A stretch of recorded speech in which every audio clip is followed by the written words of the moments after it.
வாசித் பாய், வாசித் பாய். ஏய் மாப்பி, என்னடா? இல்ல பாய், கிறிஸ்மஸ் கேக் கொடுத்துட்டு வர சொன்னாங்க அம்மா. கிறிஸ்மஸ்க்கு கேக்கா? டேய், கிறிஸ்மஸ் முடிஞ்ச 5 மாசம் ஆச்சாடா. பாய், நான் போயிட்டு வரும்போதெல்லாம் நீங்க தானே கிறிஸ்மஸ் கேக் எங்கன்னு கேட்டீங்க. அதால தான் அம்மா கொடுத்துட்டு வர சொன்னாங்க. சூப்பர்ரா மாப்பி. நல்லா இருக்கா பாய்?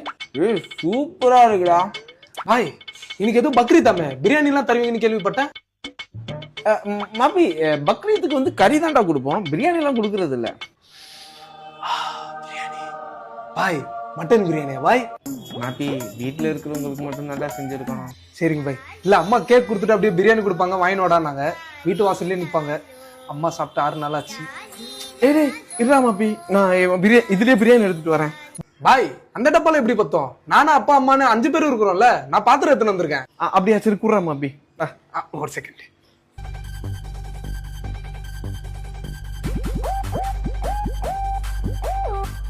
டேய் மாப்பி, என்ன உங்க வீட்டுக்கு மட்டும் பிரியாணி வாங்க வந்திருக்கியா, இல்ல தெருவுல இருக்கிற எல்லார் வீட்டுக்கும் பிரியாணி வாங்க வந்திருக்கியா? நான் பாய், நமாஸ் பண்ணாம தமாஸ் பண்றீங்க, போயிட்டு பிரியாணி எடுத்துன்னு வாங்க பாய். டேய் மாப்பி, 5 கிலோ தான்டா பிரியாணி வச்சிருக்கேன், நீ 10 கிலோவுக்கு டப்பரா எடுத்துட்டு வந்திருக்கடா.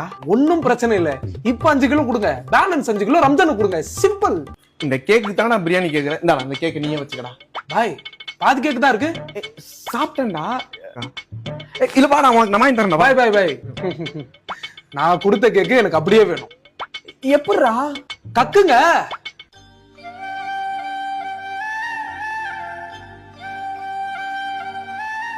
எல்லாம் பண்ணாதான் பிரியாணி கிடைக்கும் போல. இந்தாடா பிரியாணி. இத முன்னாடியே கொடுத்துருக்கலாம்ல. அந்த கேக்கையாவது கொடுத்துட்டு போடா. அதான் பேலன்ஸ் 5 கிலோ ரம்ஜானுக்கு தரேன்னு சொன்னீங்களே, அப்ப கொடுக்குறேன். என்னடா இப்பெல்லாம் நூதனமா பிரியாணி வாங்க ஆரம்பிச்சிட்டீங்க? பாய், வாசித் பாய், இது யாரு? ஹாப்பி தீபாவளி பாய். ஏய், நான் பாயே இல்ல கேர்ள், போங்கடா.